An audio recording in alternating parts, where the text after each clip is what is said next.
I will try to achieve three objectives. First is just give a very broad but clear idea about this vision of one God, one world, one humanity. I will also try to show some kind of integral that I have compiled for today's world is entirely based on Gurudev's books. There is nothing in it which is actually mine.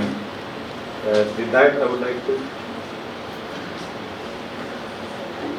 take a beginning. These are broad topics which we have covered, but since the topic is only for 10 minutes, I will try to breeze through some of these. But let's see how far we succeed in achieving our objectives.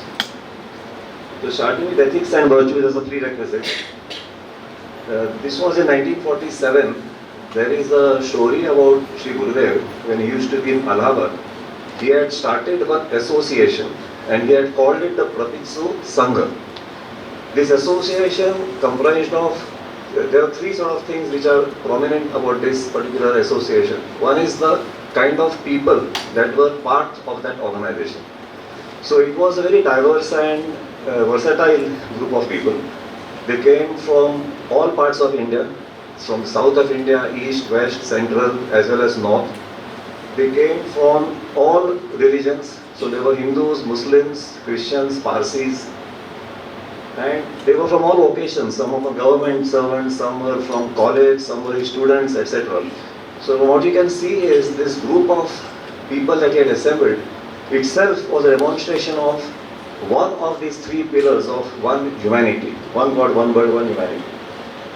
Unlike other organizations which are having some criteria for membership, such as you can become an annual member, or you can become a life member, and you have to pay some fees, etc. This particular association did not have any such criteria. There was only one condition that the members had to fulfill, and that condition was that they have to be pursuing the truth and in pursuit of virtues. Because according to Gurudev, even then, without the base and foundation of virtues, it was not possible to achieve the vision of one God, one world, one reality. Before I go to the next slide, I will just point you to one photo. I'm not sure if the pointer, but I just mark this face. We'll be covering this a little later. I'm going to skip some of the other portions from this slide because we're really short of time, so we'll try and go to the main points first. Let's see some of the other saints, how they insist on virtues as a prerequisite for the achieving of the goal. Starting with Ramdas, in his Dasbodh, there is a very distinct OV. You can always call it, almost call it a climax OV of the Dasbodh. पापाची खंडना झाली, जन्म यातना चुकली, ऐसी स्वय प्रचिती आली म्हणजे बरे. So it's talking about only when all your sins have come to an end that you can hope to reach the end. And it's sort of a end of sins is as good as saying about virtues. Let's say what Guru Nanak says. He says the same thing, that without the company of the saints, which is one of the virtues, it is not possible to visualize the same God in the world and the humanity. Tukaram also says the same thing. Unless the mind is pure, only when the mind is pure, your enemies also can become friends. Again, there is a nice story about Tukaram, about Shri Rameshwar Bhatta, which, provided we have our time later on, I will relate. But I'll just move to the next point now. In the book Pathway to God, Kannada Literature, Gurudev also talks about one saint by the name of Chidananda. In his Pad, he is talking about how you automatically get virtuous actions once you realize God. So it's a bit of a converse situation here, reciprocal causation. So just as when you have virtues, you attain God, when you attain God, you also get virtues. Last example in this category is from Kailasnath Katju. He was a lawyer and home minister during Gurudev's time at Allahabad. He had visited Nimbad once and gave a lecture.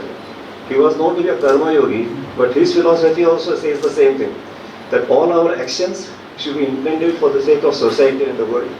And that is his way towards God. So that was the first point in terms of showing how ethics and virtues, in line with the title, are actually the base or the philosophical roots for this vision. Now going to the second point is interrelation between God and world and humanity. There is another story. You remember that photograph which you showed earlier? The face which I showed you there was of one D.H. Olhar. He was a student of philosophy. He had actually done his BA in English from Ajmer and he had gone to Allahabad to do his MA under Gurudev. And he did not want to take philosophy as his subject. He wanted to do it in MA, in English. But Gurudev actually advised him that he should do in philosophy. And he said, no, what nonsense, I am not going to do philosophy, it's too difficult and too obtuse a subject. That's not for me, I will definitely do it in English. So, what Gurudev did, he used to be called Sahib during those days. What he did was, he drew a triangle on a piece of paper and he showed God on the top and world and humanity at the bottom. And then he said that it's the interrelation between these three, the God, world and individual soul or humanity. That is what philosophy is all about. So there is nothing to be afraid of. And he encouraged him actually to go for philosophy. He then subsequently did take philosophy and acknowledged later on how that advice was actually helpful for him in his life. We'll again take a few examples from other places where also the interrelationship between God, world and humanity is shown from the point of view of a philosophical point of view. Let's take the case of Leibniz. This person is a German philosopher. Just like Gurudev, he was a mathematician first and a philosopher the second. So one of Gurudev's favorite philosophers. He, with Gurudev himself also, some of you who may not know, initially he was not inclined to go for philosophy. He was a maths student, he did his BA in maths. And it's only subsequently that he started taking interest in philosophy. That was mainly because he used to get some spiritual experiences because of the grace of his Sadguru. And he wanted to find a rational justification for those experiences. And that's what actually made him go towards philosophy. We'll talk about his rational philosophy 5 minutes later. So going back to this, so in this doctrine of monadology, what he says is, just in case of monads, there is a central monad and there are all the other monads. And these two monads have their relationship only through the central monad. So that's the relationship between God, humanity and world. So the relationship between humanity and world is actually through God. Upanishads also say the same thing. That the wheels, the spokes of a wheel are connected to each other, not directly, but to the central hub which is God. So that's another illustration.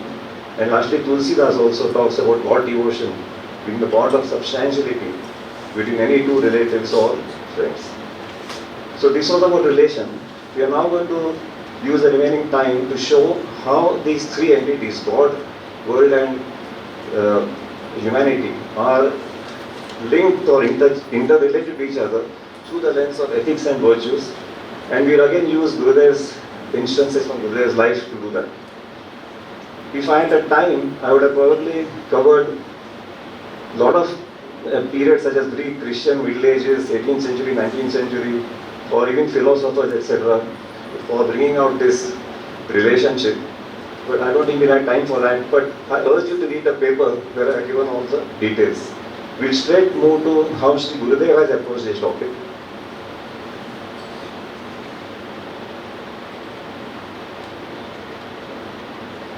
Let's go back to 1954. This picture is from Sangli, where the Paramartha Sopan book was released. And in that book, Shri Gurudev has taken 100 spiritual songs, padas, from Hindi saints and 100 dohas, again from Hindi saints. And the rest of this presentation is going to talk about how Gurudev has handled the topic of virtues, linking these three entities through the virtues that he selected from these padas. So I'll skip most of it, I don't have the time to sort of take you the detail. But we talked earlier about Gurudev's rational approach about doing everything. So what he did was he had a methodology. He first selected all the virtues that he could get. That list was too big. Then he took a short list on that.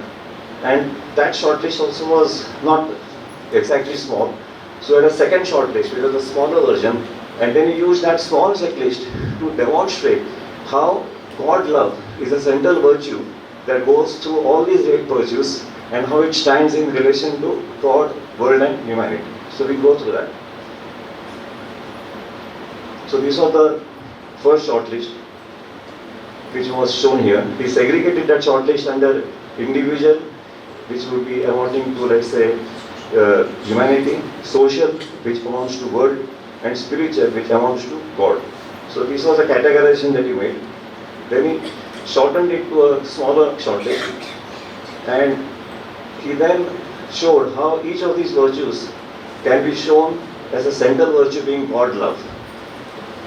So again, going back to that triangle that we had seen earlier, if we map these virtues, the spiritual virtues next to God, the social virtues next to world, and the individual virtues next to the humanity, we can see quickly how against each virtue, through his instances, through his life, they can be linked to God. So let's start with individual virtues first, non-attachment. How am I doing on time now? 5-10 minutes over or 10 minutes over? Okay, I'll carry on. Okay. I'll try to do it fast because I do know that there are other speakers after me. So non-attachment, dispassion. There is a incident in Gurudev's life when he was actually going to his birthplace, Amkhandi, to give a lecture in a school.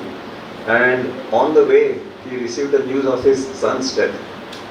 But he was so sort of non-attached that, and he was so conscious of the fact that there are other people from the humanity and the world who are actually waiting to receive him and to have his lecture, that he did not actually,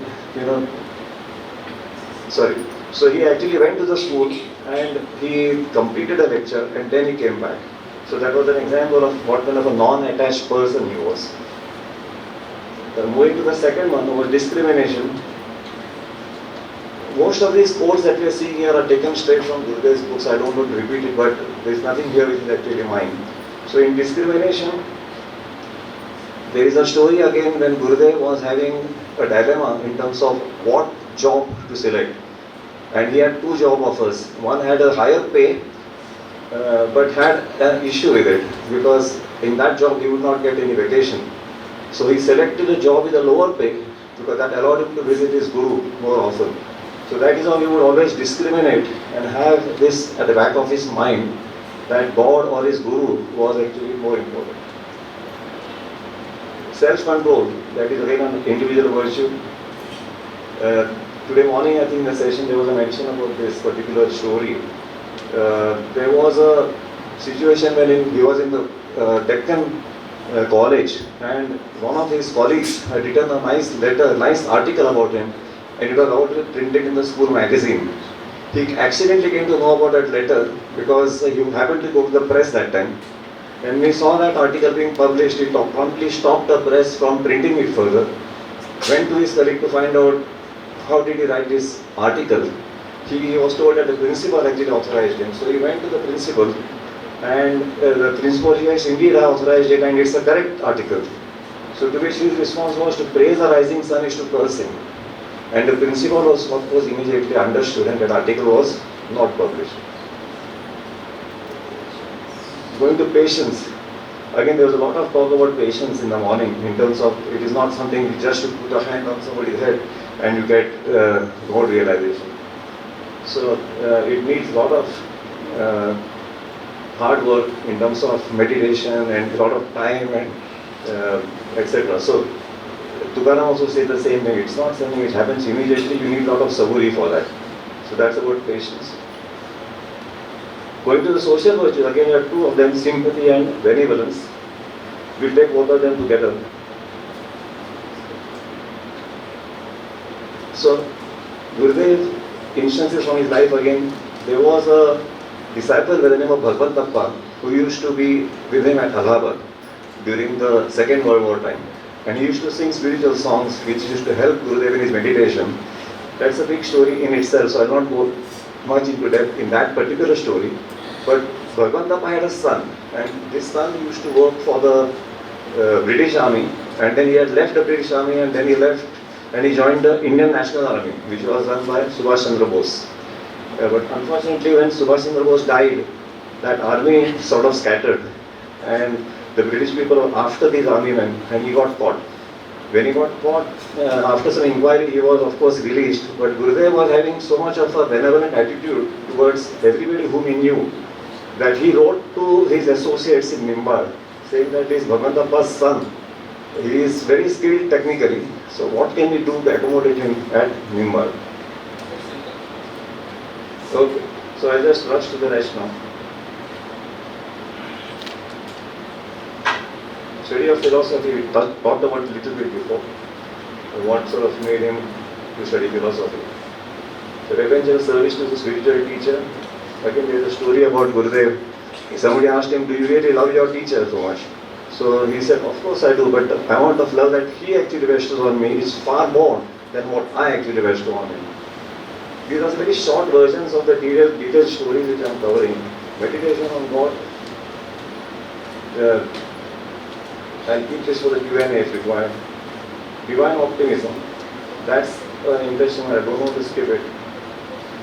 When Gurudev was in Deccan Education Society, when he resigned from there, in the resignation letter, he had actually written that I would be free now to undertake a not less glorious work, which has been after my heart for a number of years past, but I could not conscientiously undertake so long as I served the institutions. And the work that he had in mind was a setup of the ACPR. So that is where the ACPR actually took birth.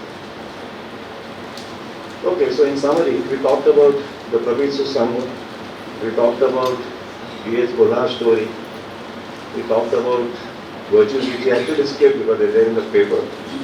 We talked about Gurudev's rational approach in terms of methodically analyzing the virtues and showing the interrelation. I would conclude now by giving some sentences from Gurudev's Grantha, just 3 or 4 of them, which highlight the vision of one God, one world, one humanity.